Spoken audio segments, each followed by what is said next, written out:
Good morning, good evening, whoever you are, wherever you are, whatever you might be doing. We wish to welcome you to the Silverlight Show. The Silverlight shines to illuminate that which lies hidden in darkness. For those of you joining us today, we welcome you in. So there's much crying and wailing and gnashing of teeth over the Taliban reoccupying Afghanistan. Am I the only one that saw this coming? I didn't put it on a show or anything, but it's only natural. See, Afghanistan has been fought over less than Israel and the Levant have been fought over in its long history, but at the same token, we know Darius of Persia was the first to take it. Then Alexander the Great took Afghanistan. And then when the Muslim empires arose, they took it. Then Genghis Khan took it.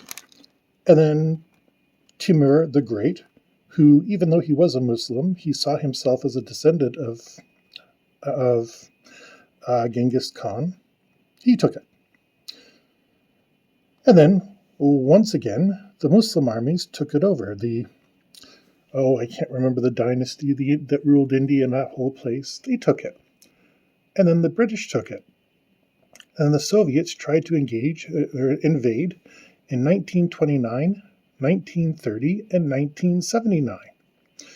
And then here we are in 2001, knocking on their door again.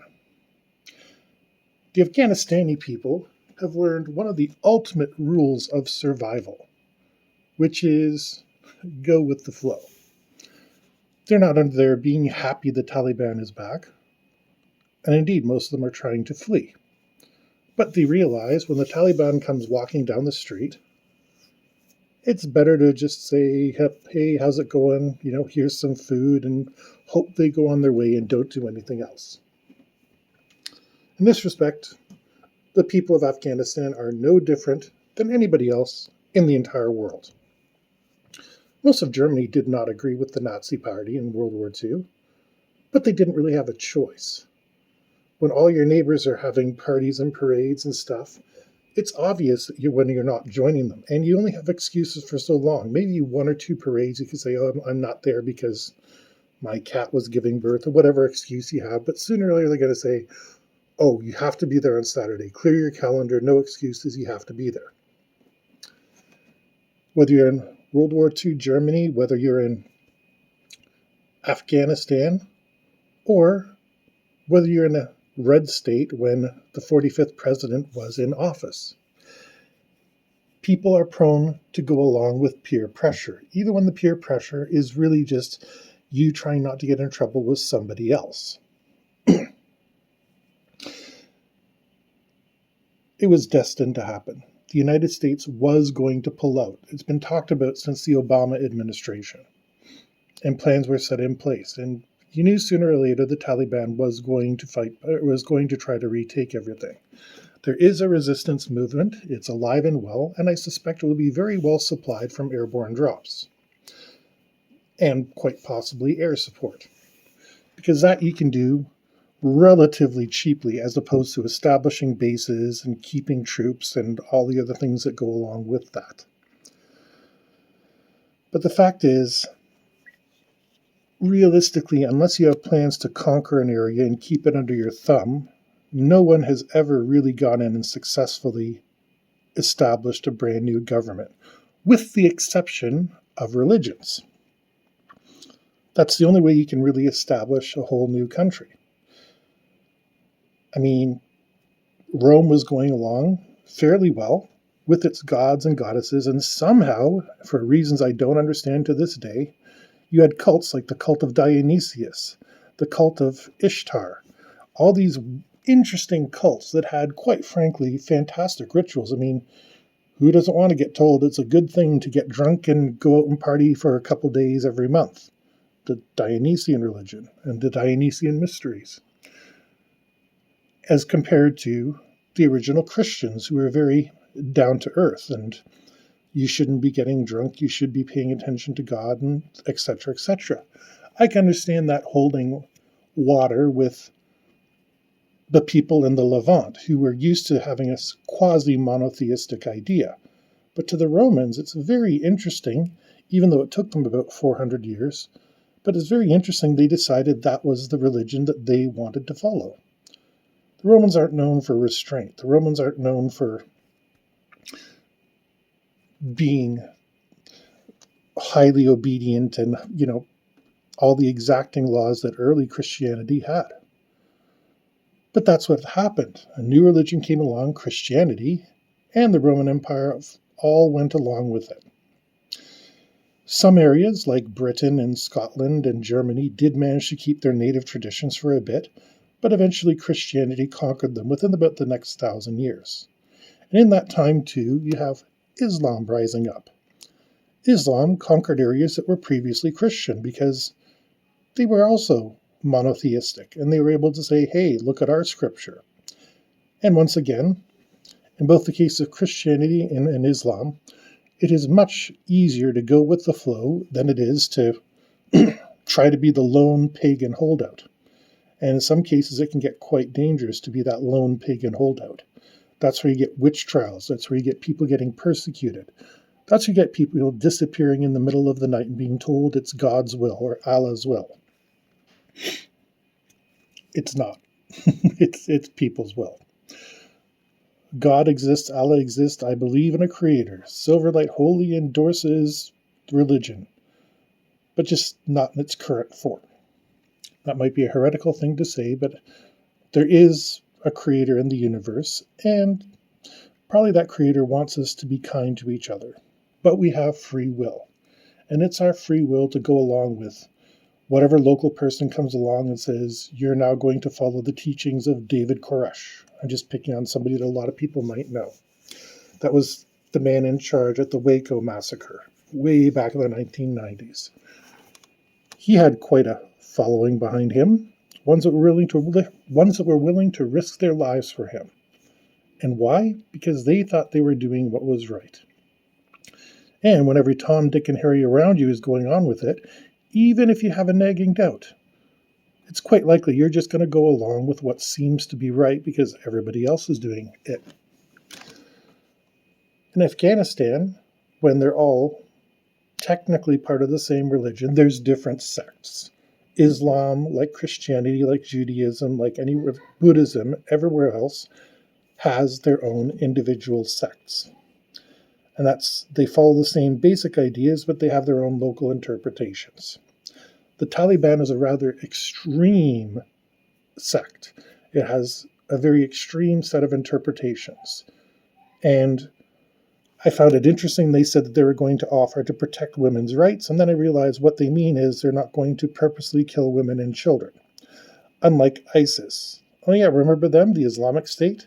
The Taliban was actually helpful in getting rid of them.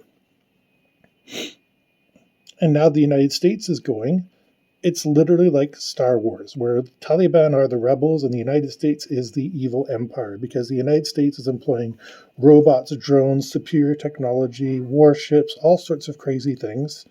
And the Taliban has a bunch of people with blasters and, helpful sidekicks and whatever you have it.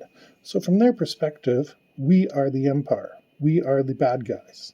And they are the good guys. And locally, and I pointed this out before, if a farmer is out tending his fields and a bomb lands and he sees a plane go by, he's not going to explain to his children, oh, it was a complex situation and the Taliban was fighting and there was a war going on. No, he's going to say, the Americans bombed me and took my leg. He's not going to care whether it's an American, a British, a Canadian, an Australian, anything like that. It's going to be the Americans, because the Americans are the big bad in this situation.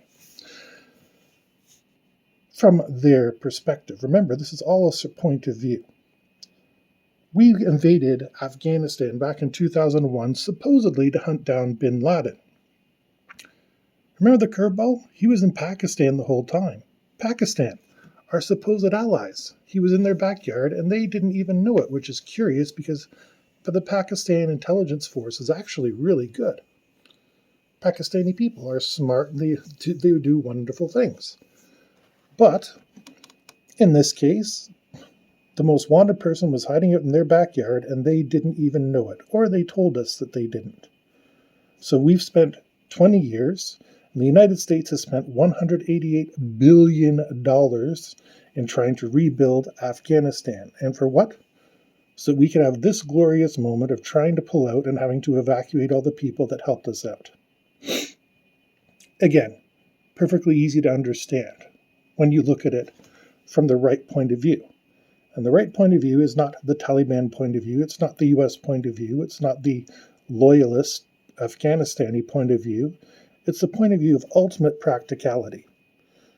So many citizens have been hurt by things blowing up in their face, no matter who put it there.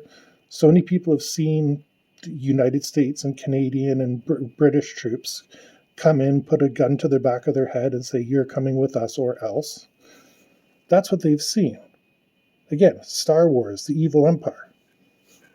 That's exactly what they are seeing. So now that they're gone, they're happy, and the Taliban is coming back as if they're the rebel alliance, giving them a way out. And it's easier to go along with the wave. There's the old joke that they look outside and then they decide which flag that they put up. And it's not entirely false, because it makes no sense to stand for something when it's going to get you killed.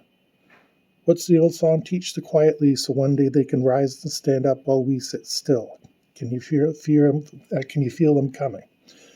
That is the right attitude in a lot of situations. Not everybody's designed to be an Arnold Schwarzenegger or Sylvester Stallone action hero where they're going to go out and single-handedly hold off an army. No. Most people are content to have their house and apartment and, 2 cats, 2 dogs, and 2 children, and have enough in their belly. They're not interested in being heroes. The same as it was in Nazi Germany until they came around and started conscripting people. The Taliban right now are surging and people want to go along with the winner. That's why when you see election results and one party's ahead, that party tends to win because people say, "I'm undecided, but if that party's winning, I want to feel like I'm part of the winner." No difference in Afghanistan. They're humans just like us. They're just as smart as us, but they have a practical survival skill that's been keeping them alive for millennia. That's thousands of years. Like I said, going all the way back to Darius, to Alexander, everybody who came through there the entire time. They just had to swallow their pride, shut their mouth, and hope this conqueror would mostly leave them alone. Now, we don't know if the Taliban is going to leave anybody alone. We don't know what the Taliban is going to do. People do change in 20 years. And given how many times that we killed Taliban and Al-Qaeda members, it is possible the new leadership is more reformed and more progressive. And like I said, the Taliban helped get rid of the Islamic State. But when the United States and everybody withdrew, this was only a matter of time. The United States cannot afford to stay there. Nobody can, because you're just going to wind up sinking money in the country. It's not Vietnam Part 2, but it's not too far off. It would be like if they decided not to get involved in Europe or in Korea. It would have been a very different outcome. So all we can do right now is hope the rebel forces get their act together. They get enough people and support together and enough, resources, because you can do a lot of damage with just some guns and stuff like that. Better still, they form some coalition government where everybody is represented equally. But that's just fantasy on my part. People don't like sharing power unless they're compelled to, as a general rule. Now, as I said, 20 years have passed. It's a different Taliban. Let's hope they've learned to be more enlightened, and let's hope that whole section of the world has learned to be more enlightened. Won't be the last that we hear of them, unfortunately. Anyways, until next time, we wish to thank you for listening in. We hope you like, share, and subscribe. And we hope everybody has a fantastic day.